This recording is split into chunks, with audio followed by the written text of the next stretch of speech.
Hey everybody, it's been a long time since I've been on here, but I just felt the Lord speak something to me, and if I ain't focused on you, don't pay me no attention, because as you can tell, I'm driving, but I just want to do what the Lord tells me to do. And I just feel like the Lord's telling me to tell somebody, don't worry about what you got to give up. Don't worry about what you got to quit doing. Don't worry about how you might lose this and lose that.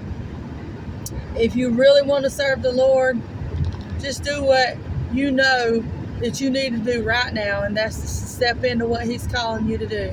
Step in to His life. Step into who you need in your life. A lot of times when people start living this way, or people start walking toward the Lord, the devil will get in your head and he'll start telling you, well, you're going to have to do this, and you're going to have to stop doing that, and you got to do, all these things that a lot of the world just pump into your head are strict rules and regulations in order to serve the Lord.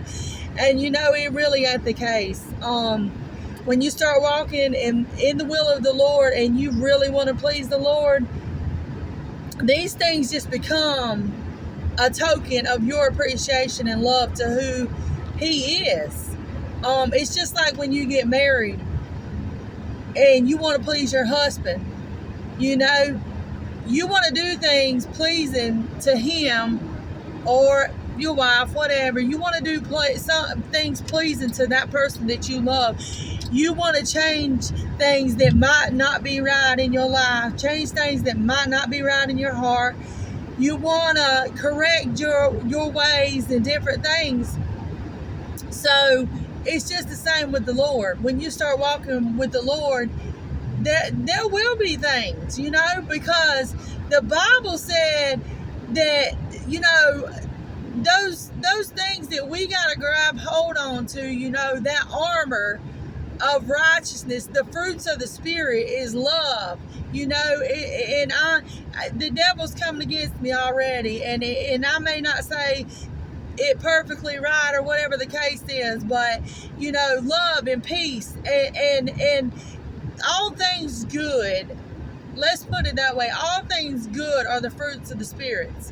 Hateful heart and bitterness and being rude and a backbiter and a liar and different things that we tend to be in this world. God changes that just as well as the other things, whatever it may be. Smoking a cigarette, a lot of the world says it's not a problem, it's not bothering nobody else, it's me, it's my body, it's what I want to do. But if you think about it, smoking causes people to die. Smoking causes people to have cancers. And yeah, there's people that don't even smoke, they get cancer. People will throw that. I felt that dart right there. But whatever the case is, regardless, if you stop smoking cigarettes, as I did years ago, it only benefits your life. It only benefits you.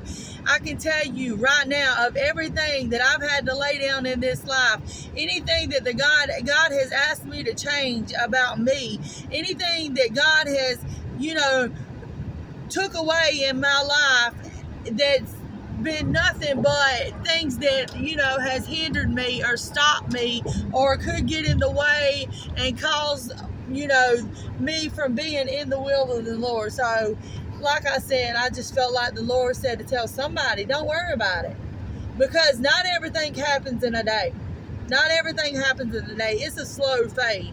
When families fall apart, it's a slow fade. It don't happen.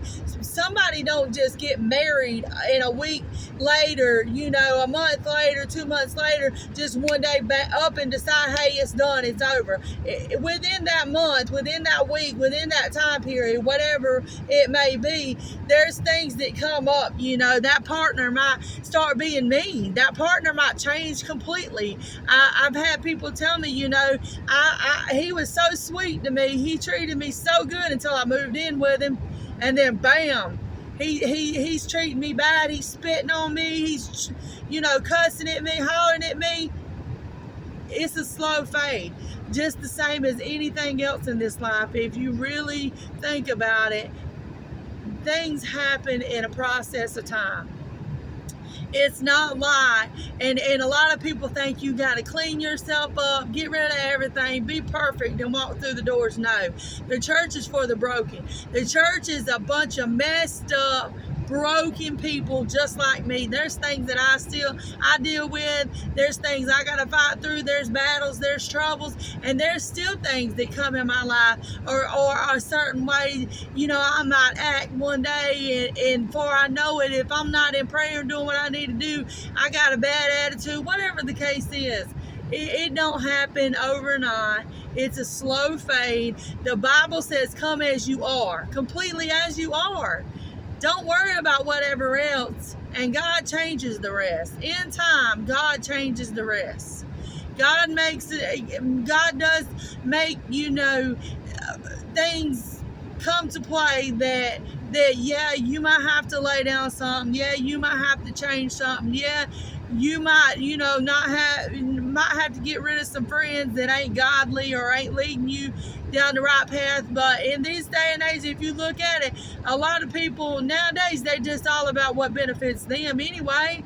So like, if they're not benefiting you in your fleshly desires and you want to walk away, why can't you do the same for God when it comes to, if they're not benefiting you in your walk with the Lord and who you want to be, because God has been reaching out to you, God's been telling you to walk that way, God's been calling you, and all these troubles and all these things have come into play and try to pull you back and to keep you from what He's calling. So, like I said today, don't worry about what you got to lay down. Don't worry about what you got to quit doing. Don't worry about being perfect. Don't worry about having it all pulled together, because I promise you I don't. I've been serving the Lord in November 18 years, and I do not have it all together. I have battles, I have fights, I have fears, I have things I got to seriously pray through to make it. Just don't worry about it. Don't worry about whatever it is. Just step in to His light. Step into that path that He's calling you to.